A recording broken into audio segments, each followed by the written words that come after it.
Bonjour à tous, c'est Nico, bienvenue sur Explorama. Aujourd'hui, je vous propose le premier épisode d'une série qui est consacrée à l'Espagne. Alors c'est un petit peu différent de ce que je fais d'habitude, là on va plus être dans une découverte, sorte de guide de voyage. Ça reste une introduction, on va pas rentrer dans tous les détails de chaque monument, même si j'exclus pas de faire un guide complet sur certaines villes espagnoles, puisque c'est un pays que j'adore et que je connais très bien, comme par exemple Madrid ou Barcelone, pour citer que ces deux-là.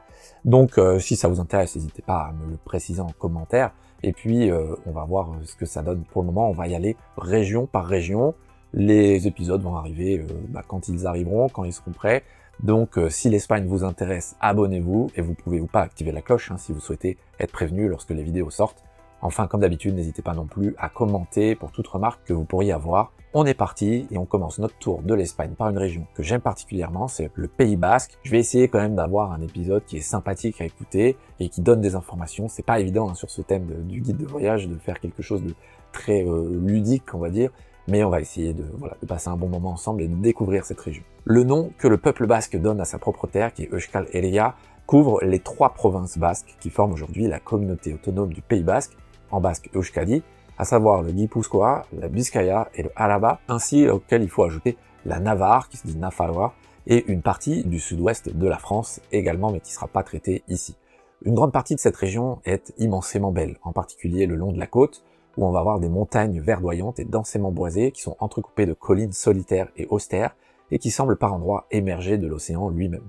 Certes, il pleut souvent, et la campagne est souvent enveloppée d'une fine brume, mais si vous ne craignez pas les averses occasionnelles, l'été offre ici un échappatoire tempéré à la chaleur implacable du sud du pays. Malgré la forte industrialisation qui a contribué à faire de cette région l'une des plus riches d'Espagne, Euskal Herria est remarquablement préservée, soignée et tranquille à l'intérieur des terres, accidentée et sauvage le long de la côte. Commençons notre tour par Saint-Sébastien. Tirant le meilleur parti de sa situation privilégiée, s'enroulant langoureusement autour d'une magnifique baie semi-circulaire bordée de sable doré, San Sebastián compte parmi les grandes stations balnéaires d'Europe. Bien qu'elle soit la capitale de sa région, le Guipúzcoa, et qu'elle ait la réputation d'être un foyer de nationalisme basque, elle n'a jamais été véritablement un grand port ni un centre industriel. Sa principale identité, depuis que la famille royale espagnole y a séjourné pour la première fois pendant l'été en 1845, est celle d'être un terrain de jeu estival.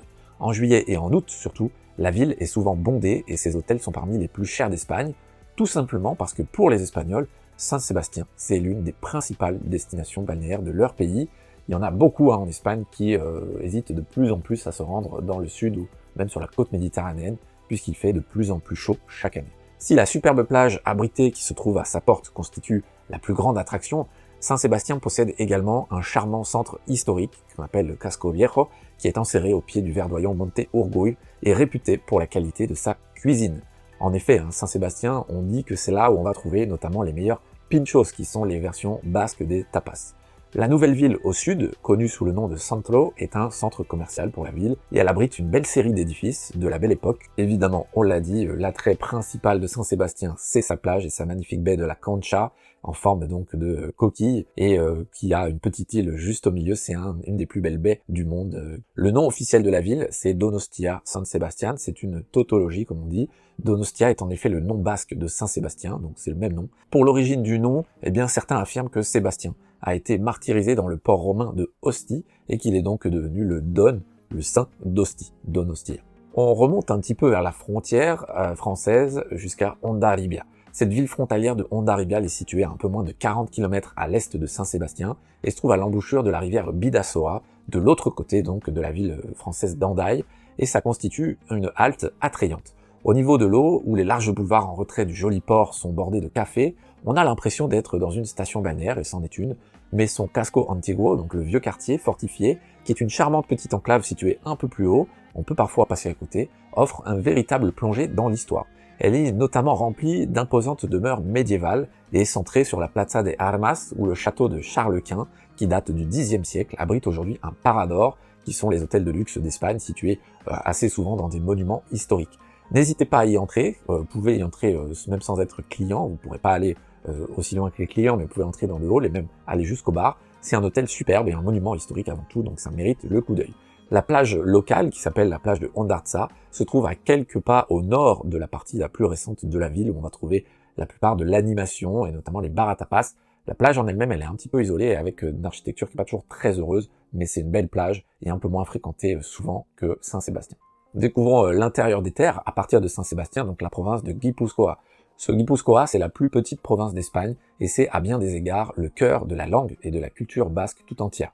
On va y trouver des villes médiévales comme Tolosa, avec son traditionnel carnaval, ou encore Oñati, qui est célèbre pour son ancienne université, et qui sont situées dans des paysages montagneux spectaculaires.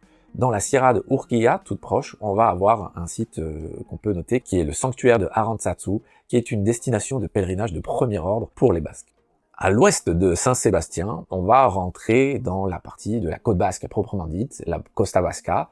Ici, la route et le chemin de fer s'enfoncent dans les terres en suivant le fleuve Oria, puis tournent vers la côte après environ 20 km au niveau de Zarautz, qui est une ville assez surdéveloppée pour le tourisme, qui possède néanmoins un petit centre historique qui est assez sympathique, même si l'architecture globale n'est pas fabuleuse à Zarautz. En tout cas, ce qu'on peut noter, c'est qu'il y a une immense plage, et c'est vrai, c'est la plus grande plage de cette côte basque, elle est vraiment très gigantesque et très belle, plage réputée également pour le surf. À partir de là, la côte basque, elle devient de plus en plus belle. C'est une côte rocheuse et sauvage, avec de longs tronçons de route qui longent directement le bord des falaises, quasiment jusqu'à Bilbao. Les collines, en particulier autour de la charmante petite ville de Guetaria, elles sont réputées pour la production du Txakoli, qui est un vin pétillant local. Plus on va vers l'ouest, moins les stations balnéaires sont développées, et plus c'est naturel. Et on arrive à Bilbao, qui s'étend sur près de 14 km le long du fleuve Nervión. Bilbao, ou Bilbo en basque, c'est une grande ville qui donne rarement l'impression en fait d'en être une. Même si son étalement urbain remplit cette étroite vallée, on peut toujours apercevoir les pentes vertes des montagnes de part et d'autre de la ville, au-delà des gratte-ciels du centre. La grande réussite de Bilbao a été de se réinventer depuis l'effondrement de sa base industrielle traditionnelle à la fin du siècle dernier. Le succès très spectaculaire qu'on connaît tous du musée Guggenheim, qui a transformé une friche post-industrielle du centre-ville en une attraction touristique internationale majeure, a déclenché d'autres réaménagements visionnaires dans cette ville, notamment la construction d'un nouveau métro ou encore d'un nouvel aéroport. Et Bilbao, c'est vraiment devenu l'exemple presque mondial de cette rénovation urbaine post-industrielle. Voilà, donc vraiment une ville à voir rien que pour ça. Avec environ 450 000 habitants dans le centre de la ville et puis un total qui approche à peu près le million dans son agglomération, Bilbao est moderne et c'est de loin la plus grande ville du Pays Basque. Elle sert également de capitale à la province de Biscaya ou Biscaye. Bien qu'elle n'égale pas à Saint-Sébastien en termes de plage ou même de beauté architecturale, Bilbao a quand même beaucoup à offrir, depuis son architecture exubérante et ses musées stimulants jusqu'aux ruelles animées de sa vieille ville qui s'appelle le Casco Viejo et de ses habitants qui sont réputés sympathiques. Depuis la vieille ville compacte, sur la rive droite du fleuve, à l'extrémité est du centre, il y a une promenade facile et agréable qui mène jusqu'au fameux musée Guggenheim, où l'on va accéder en traversant la passerelle Zupizuri, qui est l'emblème de la ville. Ce n'est que lorsque Bilbao s'est industrialisée au XIXe siècle qu'elle s'est étendue sur la rive gauche pour créer la nouvelle ville, ou Ensanche, donc l'extension, beaucoup plus grande, avec ses larges avenues qui rayonnent notamment à partir de la place Moya, et dont l'artère principale est la Grande Via. Ce quartier est encore aujourd'hui le cœur commercial de la ville, il est pratiquement encerclé par une immense boucle du fleuve Nervión. Autre ville peut-être beaucoup moins connue, beaucoup moins visitée je pense, c'est Vitoria-Gasteiz, capitale de tout le Pays Basque et de sa province qui est le Araba ou Alava. Vitoria-Gasteiz, c'est une vieille ville fascinante et exceptionnellement accueillante. C'est vrai que c'est très sympa. D'autant plus qu'elle se trouve en dehors des circuits touristiques comme j'ai dit et mérite donc qu'on s'y attarde quelques jours. Sancho el Sabio, le roi de Navarre, y a construit une forteresse en 1181, ça date pas d'hier, à l'emplacement du village basque qui s'appelait Gasteiz. Il la rebaptisa donc Vitoria pour célébrer ses victoires sur Alphonse VIII de Castille, qui s'en empara en 1200, cela dit. S'étendant sur une basse crête au cœur d'une plaine fertile, Vitoria a ensuite continué à prospérer en tant que centre de commerce, notamment de la laine et du fer, et possède toujours une concentration inhabituelle de palais de la Renaissance et de belles églises pour une ville de cette taille-là, puisqu'elle a une taille relativement modeste. Les rues de la vieille ville historique, donc le casco médiéval, le quartier médiéval, s'enroulent comme une sorte de toile d'araignée de part et d'autre de la colline centrale, tandis qu'un réseau plus ordonné de développement plus récent, l'Ensanche, l'extension, s'étend en contrebas dans la plaine. Toutes les gracieuses demeures et églises de Vitoria sont construites dans la même pierre, un peu gris-or, et de nombreux édifices médiévaux sont étonnamment bien conservés. Sur la rue Zacarias, notamment près de la cathédrale, on pourra trouver le Palacio de Escoriaza Esquibel, avec son magnifique portail plateresque, style assez fréquent en Espagne du XVIe siècle, et on a aussi le palais de Monte Hermoso, qui est aujourd'hui transformé en un espace culturel et d'exposition, et qui est là encore une architecture remarquable. À l'extrémité sud de la vieille ville, la place d'Espagne, avec ses portiques, c'est un vrai petit joyau, tandis que la place voisine, celle de la Virgen Blanca, elle est un peu plus élégante, avec ses balcons vitrés qui sont typiques du nord de l'Espagne. Si la colline elle-même vous semble un peu difficile à gravir, sachez que Vitoria offre une particularité remarquable auquel on ne s'attend pas, assez moderne. En effet, il y a des escalators qui montent de chaque côté de la vieille ville, plutôt pratique pour les visiteurs. Alors à 40 km à peu près au sud de Vitoria-Gasteiz, à travers une chaîne de collines élevées et peu peuplées, on va rencontrer une région qui n'a absolument rien à voir avec le reste du Pays Basque, et qui est même plutôt incongrue. C'est la région viticole de la Rioja Alavesa. Le versant nord, en effet, de la vallée du fleuve Èbre, qui appartient donc à la province de Araba, province de Vitoria-Gasteiz, et donc par conséquent au Pays Basque, abrite plusieurs des caves viticoles les plus riches et les plus célèbres de la région de Rioja, qui est pour sa part la grande région viticole bien connue de l'Espagne. Même si cette fameuse province de Rioja, qui abrite notamment la grande ville de la région, qui est Logroño, se trouve en réalité juste de l'autre côté de la rivière, donc pas dans le Pays Basque. Ce qui fait que on se retrouve aujourd'hui avec une petite partie de la Rioja qui est incluse dans le Pays Basque, mais qui n'a vraiment rien à voir avec le reste. Si vous disposez de votre propre moyen de transport, ce qui est un petit peu indispensable pour se rendre ici, l'exploration des villages pittoresques et des bodegas de la Rioja Alavesa est un excellent moyen de passer une journée agréable. La ville la plus prisée, c'est la charmante vieille ville de La Guardia, qui est vraiment pittoresque, tandis que la concurrence entre les vignobles est si féroce dans le coin que plusieurs d'entre eux ont investi de grosses sommes pour attirer l'attention des voyageurs. On peut notamment citer la bodega Isios, qui a un siège architectural absolument magnifique et complètement incongru, qui a été conçu par l'architecte Santiago Calatrava, qu'on connaît bien en Espagne pour avoir conçu notamment pas mal des monuments de Valence, notamment la Cité des Sciences.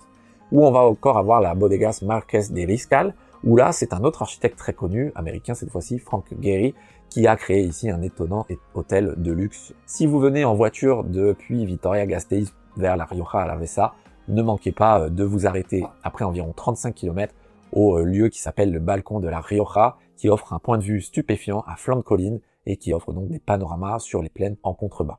On passe désormais à la Navarre, donc région autonome voisine, avec sa capitale, Pampelune, qui est une ville prospère d'un peu moins de 200 000 habitants. Pamplona, en castillan, également connue sous le nom basque d'Iruña, qui signifie tout simplement la ville, et qui n'est à ne pas confondre avec la ville de Irún, qui n'est pas du tout au même endroit, qui est la frontière française. D'abord une puissante ville forteresse, qui défendait les approches septentrionales de l'Espagne au pied des Pyrénées. Elle tire son nom du général romain Pompée, Pampelune. Elle est ensuite devenue la capitale de la Navarre, qui est restée pendant beaucoup d'histoires un état semi-autonome et une étape importante sur le chemin de Saint-Jacques de Compostelle. Alors Pampelune, aujourd'hui, on la connaît très bien pour son grand festival, les fêtes de la Sainte Fermine, qui se tient début juillet. Donc là, la ville devient vraiment bouillonnante. C'est notamment pendant ces fêtes que se déroule la fameuse course des taureaux en pleine ville.